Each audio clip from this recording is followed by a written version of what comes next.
Don't choose a wrong college. लेकिन हम कैसे डिसाइड करें कि कोई कॉलेज गलत है सही है, या फिर कि कॉलेज गलत या सही हो कैसे सर?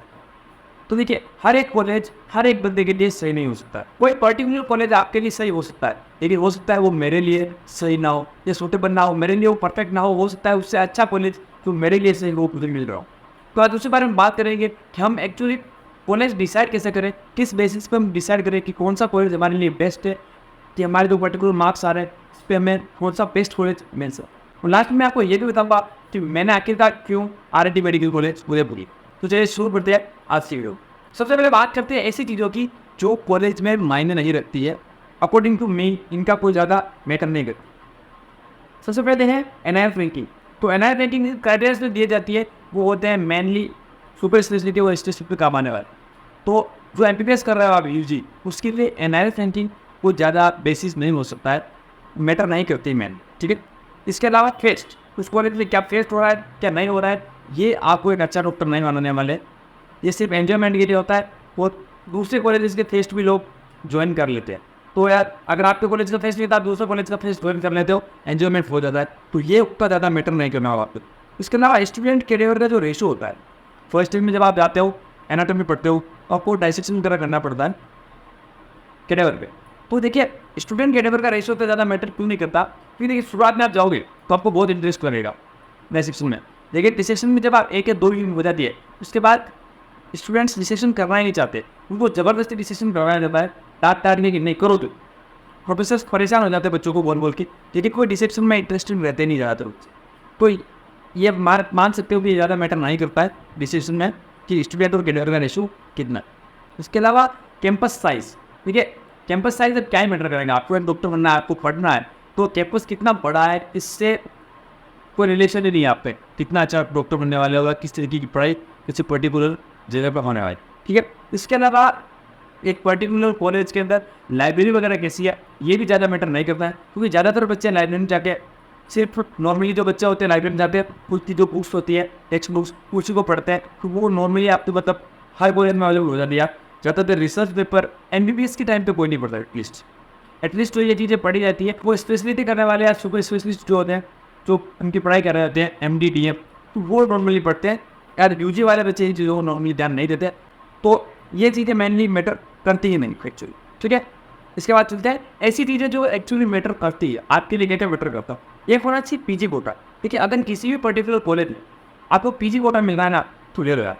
देखिए एक IMS BHU है, एक अच्छा कॉलेज है। अगर इसमें PG कोटा की बात करें तो जो आपसे पढ़ के निकला है ना, वो 7-8 हज़ार रैंक तक भी है नेट PG में, तो वो मिल जाएगा। तो मैं 5,000 में मान लेता हूँ कि 5,000 रैंक में वो पर्टिकुलर कॉलेज मिल रहा है किसी बंदे को। लेकिन वहीं पे अगर कोई IMS BHU से नहीं पढ़ा है, उसके पास इंटरनल PG कोटा नहीं है, तो उसको वो लेने के लिए IMS BHU में मेडिसिन लेने के लिए वो रैंक 500 तक आना पड़ेगा। तो देखिए कितना ज़्यादा फर्क आ गया, एक तरफ 500 एक तरफ 5,000, बहुत बड़ा अंतर होता है। तो देखिए PG कोटा का कितना ज़्यादा फर्क पड़ रहा है, ठीक है। इसलिए ऐसी अगर आप अगर MMC में देखोगे, तो MMC में अगर आपको PG में एडमिशन चाहिए MD मेडिसिन में, तो अगर आप पढ़ के निकले हो वहाँ से, आपके पास दिल्ली का कोटा है, तो आपको ऑल इंडिया रैंक 500 तक मिल जाएगा। लेकिन वहीं पर अगर आपके पास कोटा नहीं है, तो आपको ऑल इंडिया रैंक 50 तक लानी पड़ेगी। ये बहुत बड़ा फ़र्क होता है PG में। तो आप देख लीजिए कितना ज़्यादा फर्क होने वाला है PG कोटा का। सोचिए आप सीधा PG कर पाओगे, कम मार्क्स आने पर भी एक अच्छी ब्रांच आप मिल सकती है। तो अगर PG कोटा कहीं पर भी है तो PG कोटा वाले कॉलेजेस अच्छे हैं। इसके अलावा बॉन्ड, देखिए बॉन्ड क्या होता है, आपको पर्टिकुलर आप किसी कॉलेज से पढ़े हो, उसके बाद एक पर्टिकुलर टाइम तक आपको रूरल सर्विस करनी पड़ती है। जैसे राजस्थान के अंदर नॉर्मली GMCs में 2 साल का बॉन्ड होता है, UP वगैरह में 1 साल का लगभग होता है। तो ये अलग अलग जगह पर अलग अलग बॉन्ड है। ये बॉन्ड जो है ना, ये एक तरीके से आपको PG करने के लिए रोक है, 2 साल तक आपको रुकना पड़ेगा PG करने के लिए। तो अगर बॉन्ड नहीं है तो आपके लिए अच्छा हो गया ना, आप 2 साल पहले PG कर सकते हो, 2 साल आगे बढ़ सकते हो अपनी सुपर स्पेशलिटी और स्पेशलिटी की तरफ, ठीक है। तो जहाँ पे भी बॉन्ड नहीं है उस कॉलेज को प्रिफर करना चाहिए आपको, अगर बॉन्ड है प्रिफर ना। इसके अलावा अगर आपका होम टाउन में कॉलेज है तो यार मत छोड़ना, ठीक है। होम टाउन इज़ बेस्ट यार, घर से अच्छा कुछ नहीं होता है। क्योंकि MBBS के टाइम पे आपको मतलब MBBS जब आप पढ़ते हो ना, आपको बहुत बार ऐसा लगेगा कि यार मतलब आपकी मेंटल स्टेटस काफ़ी डाउन जाएगी। मेरे को 1 साल ही हुआ है, लेकिन 1 साल में भी यार थोड़ा तनाव आ जाता है, ये मेडिकल पेन ऐसा ही है। तो उसमें अगर आप होम टाउन में हो ना, तो आपका घर का सपोर्ट काफ़ी रहता है, तो आपको ज़्यादा महसूस ही, ठीक है। इसके अलावा सिटी का एक्सपोजर ये मैटर करता है। अगर आप किसी अच्छी सिटी में हो तो सिटी लाइफ जो है आपको सिटी की वो सारी चीज़ें सीखने को मिलती देखिए। तो ये जो सीखने की ये चीज़ें हैं ये काफ़ी ज़्यादा मैटर करती है, और ये अगर आप अच्छी सिटी में जाओगे, किसी बड़ी सिटी में जाओगे तो आपको जरूर सीखने को मिलेगा, ठीक है।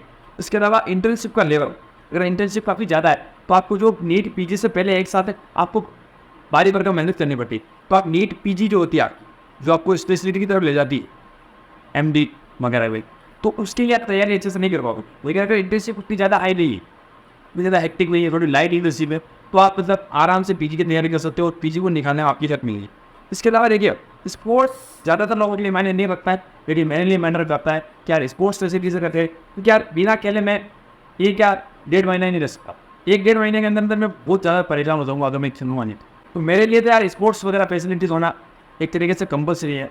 अगर नहीं है तो यार मैं बहुत ज़्यादा परेशान हूँ, ठीक है। हो सकता है आपके लिए मैटर ना करे तो इसको आप हटा सकते हैं से, ठीक है। अब देखिए स्टेट कॉलेजेस जो होते हैं ना, नॉर्मली ज़्यादातर स्टेट कॉलेजेस के अंदर बॉन्ड है और इंटर्नशिप का लेवल जो है ना वो नॉर्मली हाई रहता है। थोड़ी हेक्टिक रहती है इंटर्नशिप, तो ज़्यादातर टाइम पे आप पीजी के लिए वगैरह में तैयारी करना आपको मुश्किल रहती है, ठीक है। अब देखिए एक इंपॉर्टेंट बात याद रखना कि अगर आपको एसएमएस, आईएमएस, बीएचयू और जेईएम मिल रहा है तो किसी भी हालत में आपको नहीं छोड़ना है, ये बेस्ट है। एम्स दिल्ली तो वैसे मिलता है तो छोड़ना है ही। इसके अलावा ये 3 कॉलेजेस है, ये अगर ये मिल रहा है ना तो ये मत छोड़ना कुछ भी हो जाए किसी भी कीमत पर। और अगर आपको एम्स मिल रहा है 2012 में established as compare to state GMCs जो है, इन तीनों को छोड़ के तो आप एम्स को प्रीफर करना, क्योंकि स्टेट जीएमसीज के अंदर मैं बता चुका हूँ बोर्ड होता है और इंटर्नशिप होती है वो काफ़ी हैवी रहती है। तो अगर आप नीट पीजी की तैयारी करना चाहोगे तो फिर उसमें थोड़ी प्रॉब्लम आएगी। लेकिन एसएमएस के अंदर देखिए जो इंटर्नशिप रहती है वो काफ़ी लाइट रहती है। मैंने बहुत सारे सोर्सेज से देखा है, सब जगह ये बताया गया है कि एसएमएस की जो इंटर्नशिप रहती है वो काफ़ी लाइट रहती है। तो आप पीजी के लिए आसानी से तैयारी कर सकते हो और ईजीली आप पीजी को निकाल सकते हो। तो इसलिए एसएमएस को आप प्रेफर करना। चलो अब 2012 में एंड बोल रहा हूँ, 2012 के अंदर जो एम्स एस्टैब्लिश हुए वो है कौन कौन से? देखिए इसमें 6 एम्स मैंने, एम्स जोधपुर, एम्स भोपाल, एम्स भुवनेश्वर, एम्स ऋषिकेश, एम्स पटना और एम्स रायपुर। ये 6 एम्स है 2012 में एस्टैब्लिश। ये अगर आपको मिल रहा है तो स्टेट के जेम्स को आई थिंक आपको नहीं आना चाहिए, एक्सेप्ट कि अगर आपको मान लीजिए एम्स रायपुर मिल रहा है तो रायपुर आपके वहाँ से बहुत ज़्यादा ही दूर है और आप घर से बहुत ज़्यादा दूर नहीं जाना चाहते, तो फिर आप अपने घर के आसपास का या अपने स्टेट का बेस्ट कॉलेज ले सकते हो, उसके तरफ आपको उन्होंने पढ़ाई सकते। ठीक है, तो इसके अंदर मतलब ये मैं आपको हेल्प कर रहा हूँ कि ये क्राइटेरिया आप ध्यान रखना ताकि आपको थोड़ी हेल्प मिल सके। मैं यूँ नहीं बता रहा कि आप बस ये पॉइंट लो, ऐसे टिक मार्क करते जाओ आपका कॉलेज फाइनल हो जाएगा, क्योंकि यार थोड़ा खुद का भी यूज़ करना है कि आपके लिए होम टाउन अगर बहुत ज़्यादा मैटर करता है तो फिर आप थोड़ा अपने घर के पास वाला कॉलेज भी ले सकते हो। ठीक है, अब एक कॉमन आइडिया दे देता हूँ कि आपको मतलब किस तरीके से प्रिफर कर लेना चाहिए। देखिए एम्स दिल्ली मिल रहा है तो दिल्ली लेना ही है, दिल्ली का कोई भी कॉलेज मिल रहा है तो यार उसको नहीं छोड़ना है, दिल्ली का कॉलेज ले रहे। ठीक है, क्योंकि दिल्ली सिटी बहुत अच्छी है और अच्छी in the sense air quality वगैरह से नहीं, लेकिन हाँ दिल्ली में रह के आप जो चीज़ें सीखोगे सिटी एक्सपोजर वो आपको मतलब मुश्किल है, बहुत ज़्यादा मुश्किल है। अगर कोई महाराष्ट्र का है या फिर और इंडिया से भी आपको मुंबई के कॉलेज मिल रहे हैं तो आप उनको भी ले सकते हो, क्योंकि वहाँ पे भी सिटी लाइफ अच्छी मिलने वाली। लेकिन हाँ मुंबई के कॉलेजेस में, महाराष्ट्र के कॉलेजेस में बोर्ड होता है तो इस बात का आप ध्यान रखें। ठीक है, अब देखिए कॉमन आइडिया दो तो 2012 के अगर आपको एम्स मिल रहे हैं तो आपको स्टेट जीएमसीज को नहीं लेना चाहिए। आई थिंक आपको 2012 के एम्स पे ही जाना चाहिए अकॉर्डिंग टू मी। थोड़ा खुद का विवेक भी यूज़ करना, आपको क्या बेस्ट लगता है वो सोचना। मेरी बात सुनो, फिर खुद की सुनो, फिर फाइनल डिसाइड करना। ठीक है, अगर देखिए एसएमएस जयपुर और एम्स जोधपुर में से मैं दोनों को इक्विवेलेंट मानता हूँ, आपको अपने हिसाब से देख लेना जहाँ आपका मन मानता है। अगर एम्स का टेक चाहते हो तो वहाँ चले जाना, और अगर इंटर्नशिप थोड़ी लाइट चाहते हो, पीजी के लिए थोड़ी अच्छे से तैयारी करना चाहते हो तो आप एसएमएस जा सकते। ठीक है, लेकिन ये ध्यान रखना एसएमएस स्टेट जीएमसी के अंदर आता है तो इसके अंदर बोर्ड रहने वाला है एसएमएस के अंदर, तो इसलिए एम्स जोधपुर का यहाँ पे थोड़ा बेनिफिट हो जाएगा। ठीक है, तो आप इन दोनों में से कोई भी कर सकते हो। आईएमएस बीएचयू की अगर बात करें तो केजीएमसी से आप इसको ऊपर रखिए, क्योंकि केजीएमसी के अंदर एक बोर्ड होता है 1 साल का, तो यहाँ पे आईएमएस बीएचयू इसको मतलब बीट कर रहा है एक तरीके से। इसके अलावा आईएमएस बीएचयू के अंदर पीजी कोटा भी है तो इसका आपको फायदा मिलने वाला है अच्छा खासा। ठीक है, अब दिल्ली कॉलेज में बता चुका हूँ 2012 के एम्स में आप रख सकते हो, क्योंकि जो सिटी आपको सिखाती है वो बहुत कुछ सिखा रही थी। ठीक है, अगर आपको नए जो एम्स अभी भी 2012 के बाद जो खुले, जैसे राजकोट है, बीबी नगर है, रायबरेली, अगर आपको ये एम्स मिल रहे हैं और स्टेट के वो टॉप कॉलेजेस वगैरह नहीं मिल रहे। मान लो जो मैं जैसे बता रहा था SMS वगैरह, या फिर आपकी स्टेट का वो टॉप कॉलेज, अगर वो नहीं मिल रहा है, और अगर कोई नया एम्स है जो आपके घर से उतनी ज़्यादा डिस्टेंस पर नहीं है, और आप अगर जाना चाहते हो तो आप उसको ज़्यादा प्रीफर कर सकते हो as compare to the average state GMC जो कि आपके घर के पास का है। ठीक है, तो ये मैंने थोड़ा आइडिया लिया है कि आप किस तरीके से कॉलेज सेलेक्ट कर सकते हो अपने हिसाब से। ये कुछ पॉइंट्स मैंने आपको बताए, ये आपको जरूर हेल्प करेगा। अब बात करते हैं मेरी, ठीक, मैंने RNT मेडिकल कॉलेज उदयपुर क्यों लिया। तो देखिए इसके पीछे सबसे बड़ा रीज़न जो है ना, वो है कि मेरा होम टाउन। ये मेरे घर से काफ़ी पास में, 1-2 घंटे की डिस्टेंस पे ही है। मैं जब चाहूँ तब घर जा सकता हूँ, जब चाहूँ तब घर से आ सकता हूँ। इसके अलावा मुझे SMS मेडिकल कॉलेज मिल नहीं रहा था।